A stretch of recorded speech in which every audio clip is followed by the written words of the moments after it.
संक्षेप में 5-7 मिनट में अपनी बात को खत्म कर दूंगा। आज से 2000 वर्ष पहले इस धरती पर ईसाइयत नाम की चीज नहीं थी, ईसा मसीह का जन्म नहीं हुआ। आज से 1400 वर्ष पहले इस्लाम नाम की कोई बीमारी इस धरती पर नहीं थी, मोहम्मद साहब का जन्म नहीं हुआ। अर्थात इससे पहले सप्तखंड धरातल पर 7 महाद्वीपों में हमारे पराक्रमी पूर्वजों का शासन था। संपूर्ण दुनिया पर हम और हमारे पूर्वज रहते थे और हमारे पुरखे मर्यादा पुरुषोत्तम प्रभु श्री राम और उनके पूर्वज अयोध्या में बैठकर चक्रवर्ती सम्राट के रूप में संपूर्ण दुनिया पर शासन करते थे। मित्रों, 2000 वर्ष पहले ईसाई आए और आज 200 से अधिक देशों में 70 देश उनके। 1400 वर्ष पहले इस्लाम आया और आज 58 से अधिक देश उनके हैं। अन्य मत संप्रदाय को मानने वालों के भी देश हैं। कुछ लोग ऐसे के भी, कुछ देश ऐसे लोगों को भी हैं जो किसी धर्म को नहीं मानते। लेकिन बड़े दुर्भाग्य की बात है, जो संपूर्ण दुनिया पर शासन करता था, सबसे प्राचीन धर्म सत्य सनातन वैदिक हिंदू धर्म, जिसको ब्रह्मा जी ने जब सृष्टि की रचना की होगी तब से बनाया है। वर्तमान सृष्टि संबंध लगभग 2 अरब वर्ष पुराना, लगभग 2 अरब वर्षों से हमारे पूर्वज जिस धरती पर शासन करते थे, उनकी परंपरा के बाहर हम सनातनियों के पास सनातन हिंदू राष्ट्र कहने के लिए 1 इंच भी भूमि नहीं है। अर्थात हमारे पास एक भी देश नहीं है। धरती पर केवल 2 देश ऐसे हैं जहां अभी हम बहुसंख्यक है, भारत और नेपाल। इसके अतिरिक्त हमारे पास ऐसा भी कोई स्थान नहीं है जिसको हम कह सके कि हम यहाँ पर बहुसंख्यक हैं। अब मित्रों, क्या यह सोचकर हमारे मन में यह प्रश्न पैदा नहीं होना चाहिए कि हम कितने असहाय हो गए हैं, हम कितने मजबूर हो गए हैं? इसका कारण क्या रहा होगा? हमारी अकर्मण्यता कितनी रही होगी कि हमारे पूर्वजों ने एक कोने नहीं, अभी कुछ के तो हम लोग नाम जानते हैं, लेकिन इस्लाम से लड़ते हुए लगभग 45 करोड़ पूर्वजों ने बलिदान दिया है। कितने? 45 करोड़ पूर्वजों ने बलिदान दिया।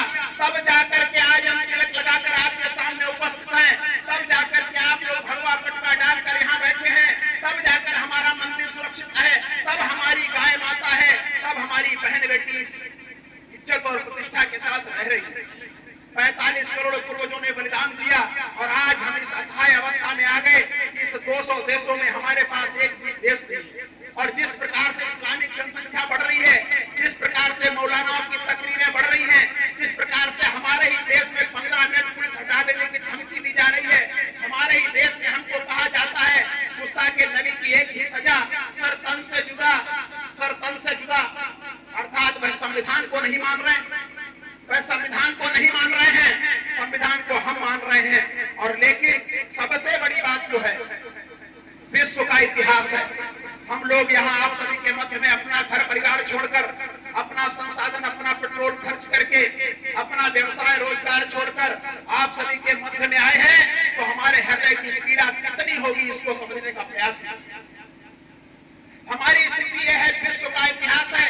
जिस भी देश में आप सभी के हाथ में मोबाइल है, मेरी एक एक बात को नोट करना और गूगल सर्च करके पढ़ना।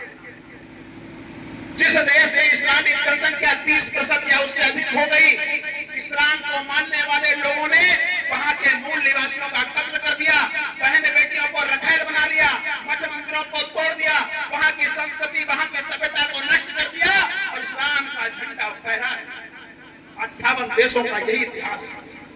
हमारे भारत को भी इस्लामिक राष्ट्र बनाने के लिए उन्होंने एक योजना चलाई है। उस योजना का नाम है गजवा-ए-हिंद। गूगल सर्च करके पढ़िए, कई इस्लामिक स्कॉलरों के आपको वक्तव्य मिल जाएंगे कि भारत जब अपनी आजादी की 100वीं वर्षगांठ मनाएगा, यानी कि 2047 तक भारत इस्लामिक राष्ट्र बन जाएगा। और इस्लामिक राष्ट्र में क्या होगा ये आपको बताने की आवश्यकता नहीं है। आपने छोड़ दीजिए पहले क्या हुआ, छोड़ दीजिए कि हमारे साथ 1000 वर्ष के कालखंड में कितना अत्याचार हुआ। हम भूल जाएं कि गुरु गोविंद सिंह के छोटे छोटे बच्चों को कैसे जिंदा दीवार में चुना गया, कैसे चमकौर के युद्ध में मारा गया। हम भूल जाएं कि महाराणा प्रताप कैसे जंगल में भटक भटक कर घास की रोटियां खाने के लिए विवश हो गए। हम भूल जाएं कि कैसे बंदावीर बैरागी के बेटे का मांस उनके मुंह में ठूसा गया। हम भूल जाएं कि कैसे हमारी माँ महारानी पद्मिनी ने 16,000 सखियों के साथ चिता में कूदकर जौहर किया।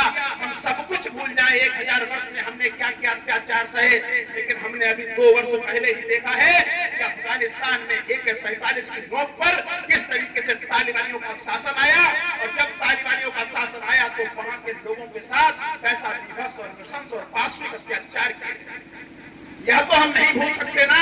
हमने 2 वर्ष पहले ही अफगानिस्तान में देखा, हम कैसे भूल जाए। अभी बांग्लादेश में 6 महीने पहले ही हमने किस तरीके से देखा कि हमारी बहन बेटियों के साथ नृशंस अत्याचार किए गए, उनकी नग्न परेडें निकाली गई, उनके साथ सामूहिक दुराचार हुए, हमारे मन मंदिरों को तोड़ा गया, हमारे भाइयों का कत्ल किया गया, और संपूर्ण विश्व समुदाय मूक दर्शक और मौन होकर देखता रहा। संपूर्ण दुनिया का आका कहने वाला ये अमेरिका, जो आज कहता है कि पाकिस्तान पर हमला मत करो, जो आज कहता है कि वहां के नागरिकों की हत्या मत करो, उस अमेरिका को भी सांप सूंघ गया, उसके मुंह में दही जम गया, उसके मुंह से आवाज नहीं निकली कि बांग्लादेश के अंदर हिंदुओं पर अत्याचार हो रहा है, बहन बेटियों के साथ बलात्कार हो रहा है, हिंदुओं को मारा जा रहा है, मंदिरों को तोड़ा जा रहा है, व्यापारियों को लूटा जा रहा है, घरों को जलाया जा रहा है। पूरे विश्व में कोई बोलने वाला नहीं मिला। मैं अपने गिरेबान में भी झांकने का एक बार प्रयास करता हूं। दुनिया तो नहीं बोली, लेकिन जिसको हमने अपने वोटों से चुना था, वो हमारा 56 इंची शेर भी एक बार